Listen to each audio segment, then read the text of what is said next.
राजस्थान के एक गांव में एक परिवार रहता है, जिस परिवार में पति पत्नी बड़े आराम से एक दूसरे के साथ रहा करते हैं। जो पति पत्नी होते हैं एक दूसरे से बहुत ज़्यादा प्यार करते हैं। धीरे धीरे कुछ समय बीतता है, समय के हिसाब से ही उनको एक लड़का हो जाता है। दोस्तों, अब लड़का भी धीरे धीरे करके बड़ा होने लगता है। जो लड़के का नाम रखा जाता है वो सोनू रखा जाता है।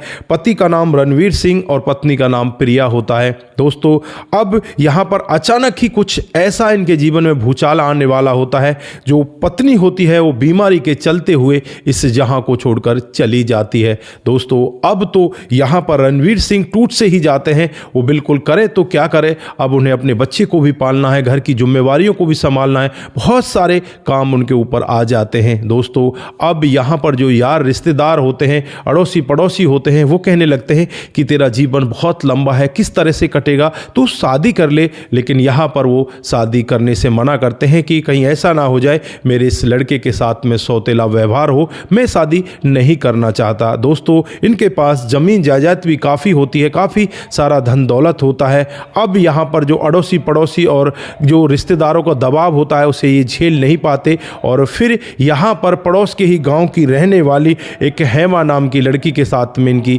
शादी हो जाती है। शादी होने के बाद हेमा इस परिवार में आ जाती है। 2-3 साल तक तो हेमा यहाँ पर बड़े आराम से रहती है, इस बच्चे को ऐसे पालती है जैसे उसका खुद का बेटा हो। लेकिन 3 साल बाद अचानक ही यहाँ पर उसे कुछ ऐसा लगने लगता है। उसकी माँ उससे कहती है कि बेटा, तू कब तक इसे पालेगी, तू ऐसा कर, इसे डरा धमका कर यहाँ से भगा दे, तेरे बच्चों का ही इस घर पर राज रहेगा, नहीं तो ये हिस्सेदार हो जाएगा, तेरी जो प्रॉपर्टी है उसमें इसका हिस्सा होगा। यहाँ पर वो काफ़ी सोचती है, काफ़ी बार मना भी करती है, लेकिन फिर वो अपनी माँ की बातों में इस तरह से आ जाती है। अपने पति के साथ यहाँ पर इस बच्चे के साथ झगड़ा करने लगती है। पति भी यहाँ पर समझाता है, लेकिन पति भी धीरे धीरे करके इस महिला के चंगुल में इस तरह से फंस जाता है कि वो भी यहाँ से अपने इस बच्चे को भगाने के लिए तैयार हो जाता है। दोस्तों, जब ये बच्चा 6 साल का होता है, 6 साल के बच्चे को यहाँ से डरा धमका कर पीट कर उसे घर से बाहर निकाल दिया जाता है। इस माता पिता को जरा सी भी शर्म नहीं आती कि इस छोटे से बच्चे के जीवन में आगे होगा क्या, ये कहाँ जाएगा, इसके जीवन को कौन संभालेगा। लेकिन इन्हें ये नहीं पता था कि अगर एक दरवाज़ा बंद होता है तो भगवान उसके लिए दूसरा दरवाज़ा भी खोल देते हैं। लेकिन तुम जो कर रहे हो, तुम्हारे साथ होने वाला क्या है। दोस्तों, अब यहाँ से ये बच्चा सीधे निकल जाता है और एक बस स्टैंड पर जाकर बैठ जाता है, वहाँ रोने लगता है। वहीं पर एक व्यक्ति आता है जिसकी उम्र लगभग 30 साल होती है, जिसका नाम रमेश होता है। बहुत ही श्रद्धालु टाइप का वो व्यक्ति होता है। दोस्तों, रमेश इस बच्चे से बातचीत करता है, बेटा क्यों रो रहे हो, क्या बड़ी बात हुई है। तो यहाँ पर ये बच्चा रोते हुए कहने लगता है कि मैं आपको क्या ही बताऊँ, मेरे साथ में बहुत बुरा हुआ है, मेरे सगे पिता ने मुझे घर से निकाल दिया।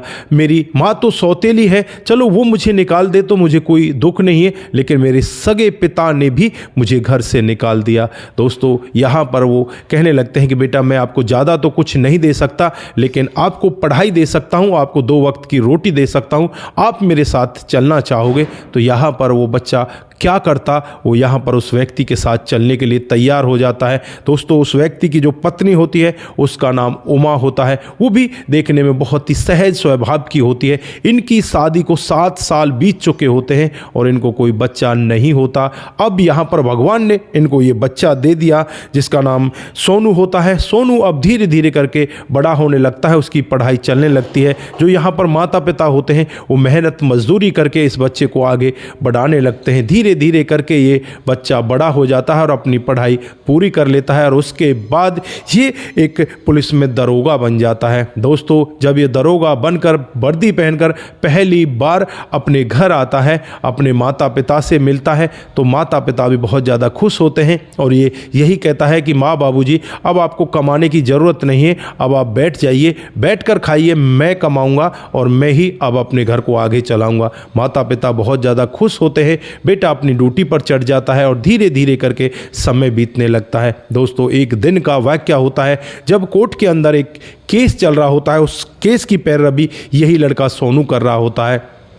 वहाँ पर केस होता है कि एक पिता के ऊपर उसके जो पहली पत्नी से बेटा हुआ उसने दावा किया है कि वो मेरे को ज़मीन में से हिस्सा नहीं दे रहा, इसलिए यहाँ पर वो केस चल रहा है। तो उसे भी अपने वही जीवन की बातें याद आने लगती हैं। वो सोच में पड़ जाता है कि मेरे पिता का क्या हाल होगा, मेरी जो दूसरी मम्मी हो कैसी रह रही होगी, उनके कितने बच्चे होंगे, इस सब के बारे में मुझे पता लगाना चाहिए। उसे पता था कि उसका कौन सा गाँव है, क्योंकि उस गाँव से लगभग 35 किलोमीटर की दूरी पर ही ये रह रहा था, लेकिन कभी भी इसने वहाँ जाने की कोशिश नहीं की। आज यहाँ पर इसे याद आया कि मुझे भी उनको देखना चाहिए, वहाँ पर जाकर पता करना चाहिए। तो फिर यहाँ पर ये दरोगा साहब उसी अपने गांव में पहुँच जाते हैं। हालांकि यहाँ पर इसको कोई नहीं जानता कि ये कौन है कौन नहीं है। आसपास के लोगों के पास जब वो पहुँचते हैं और वहाँ जाकर उसी घर में प्रवेश करने की कोशिश करते हैं तो उस घर पर ताला जड़ा हुआ है। अब ताले को देखकर वो हैरान हो जाते हैं और पूछने लगते हैं कि यहाँ पर रणवीर सिंह रहा करते थे, वो कहाँ हैं। तो यहाँ पर वो कहते हैं कि रणवीर सिंह तो अपनी सारी ज़मीन जायदाद को बेचकर शहर चले गए, वो इस शहर में वहाँ पर किराए पर रहा करते हैं। दोस्तों, अब इस लड़के का दिमाग ठनक जाता है कि इनके साथ में पता नहीं हुआ क्या है, किसने इनके साथ में बुरा किया है। कहीं इनका कोई बेटा तो पैदा नहीं हो गया, उसने इनको तो भगा नहीं दिया। लेकिन फिर जब ये उसी शहर में पहुंचते हैं और वहां जाकर रणवीर सिंह के घर में पहुंच जाते, एक हल्का सा छोटा सा एक कमरे का घर, उसके अंदर एक किचन है, बाथरूम, लैट्रिन है और एक ही कमरा है, उसमें ये दोनों पति पत्नी रह रहे हैं। बिल्कुल दुखी सा मन है यहाँ पर। जो रणवीर सिंह है वो बिल्कुल बूढ़े से हो चुके हैं और जो उनकी पत्नी है हेमा वो भी इसी तरह से है। दोस्तों, अब यहाँ पर जो ऑफिसर हैं उनके घर में पहुँचते हैं और उनसे कहने लगते हैं कि हम यहाँ पर इन्वेस्टिगेशन के लिए आए हैं, तुम्हारा एक बेटा था और वो बेटा कहाँ है, तुमने उसको कहाँ भगा दिया। दोस्तों, यहाँ पर जो पिता रणवीर सिंह होते हैं वो एकदम दरोगा के सामने हाथ जोड़ने लगते हैं और कहने लगते हैं कि दरोगा साहब, हमें हमारे किए का फल मिल चुका है। दरोगा साहब, अगर आपको कहीं हमारे उस बेटे के बारे में पता चले तो हमें बता देना। यहाँ पर दरोगा साहब उनसे पूछने लगते हैं कि तुम्हारे साथ में हुआ क्या है, तुम्हारे पास तो काफ़ी ज़मीन जायदाद भी थी। तो कि साहब, मेरे पास बहुत ज़मीन जायदाद थी, मेरी शादी मेरी पत्नी प्रिया के साथ में हुई थी और मैं आराम से उसके साथ में रह रहा था। मेरा एक बेटा भी होता है जिसका नाम सोनू होता है, लेकिन 2 साल के बाद उसकी माँ यहाँ से इस दुनिया को छोड़कर बीमारी के चलते हुए चली जाती है। दूसरी शादी हेमा से कर लेता हूँ और हेमा से शादी करने के बाद मैं अपने घर परिवार में रहने लगता हूँ, लेकिन मेरी बुद्धि, मेरी मति मारी गई थी। मैं अपने 6 साल के बच्चे को वहाँ से भगा देता हूँ। भगाने के बाद हम दोनों आराम से रहने लगते हैं, लेकिन कुछ ही दिनों बाद हम दोनों को बहुत बड़ी बीमारी हो जाती है। मेरी पत्नी को भी बीमारी हो जाती है, मुझे भी बीमारी हो जाती है और बीमारी के इलाज में हमसे इतना ज़्यादा पैसा लग जाता है, जो भी हमारी जमा पूंजी होती है, जो भी हमारी ज़मीन होती है, वो भी हमसे बिक जाती है और उसके बाद हमें पछतावा होता है कि हमने बहुत ही गलत किया है। दोस्तों, यहाँ पर भगवान की करनी भी कुछ ऐसी होती है। इन पति पत्नी को उसके बाद कोई बच्चा होता ही नहीं। यहाँ पर जब ये अपनी पत्नी का चेकअप वगैरह कराता है तो पता चलता है कि ये कभी माँ बन ही नहीं सकती। दोस्तों, अब यहाँ पर ये पति टूट सा ही जाता है। पत्नी भी यहाँ पर रोने लगती है और कहने लगती है कि मुझसे बहुत बड़ी गलती हुई है।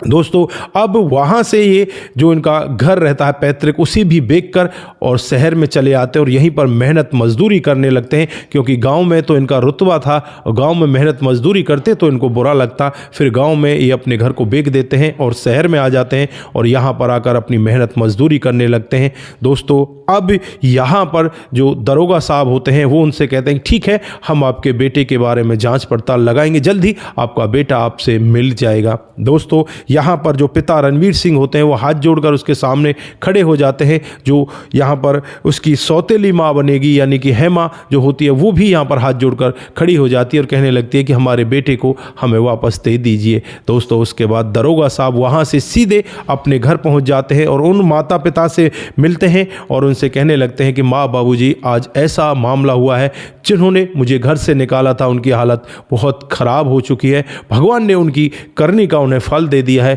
क्या मुझे उनसे मिलना चाहिए। दोस्तों यहाँ पर जो रमेश है और उसकी पत्नी उमा है वो कहने लगते हैं कि बेटा भगवान ने उनके साथ में जो किया वो उनके कर्मों का फल है, लेकिन तू अपने कर्मों को खराब मत कर, तू उनको अपने साथ यहीं ले आ और हम सभी लोग यहाँ पर मिलकर रहेंगे। दोस्तों यहाँ पर जो सोनू होता है अपने माता पिता की ऐसी बातों को सुनकर बहुत ज़्यादा खुश होता है और खुश होने के बाद सीधे वहीं रणवीर सिंह के घर पर पहुँच जाता है।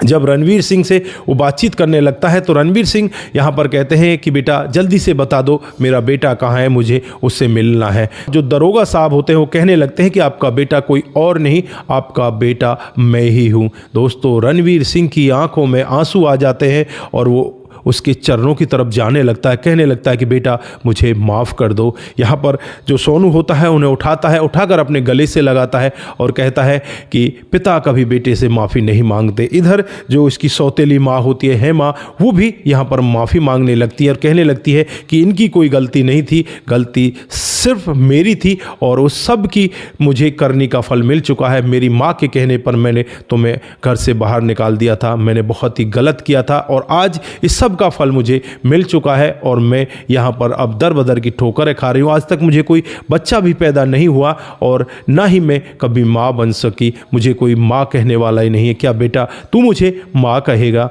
दोस्तों यहाँ पर सोनू भी भावुक हो जाता है और उसे माँ कहने लगता है कि माँ अब जो हो गया उसे भूल जाइए, अब आगे की सुध लीजिए और मेरे साथ आप मेरे उसी घर में चलिए जहाँ पर मेरे माता पिता रहते हैं। दोस्तों यहाँ पर वो लड़का अपनी भी पूरी कहानी बताता है कि किस तरह से इन्होंने मुझे पाल पोस कर बड़ा किया है, इनकी वजह से ही आज मैं यहाँ पर ऑफिसर बना हूँ। दोस्तों यहाँ पर रणवीर सिंह और हेमा दोनों के दोनों रमेश और उमा के सामने हाथ जोड़कर खड़े हो जाते हैं और उनसे कहते हैं कि भगवान आपका हमेशा ही भला करेगा, आपने बहुत ही अच्छा कर्म किया है।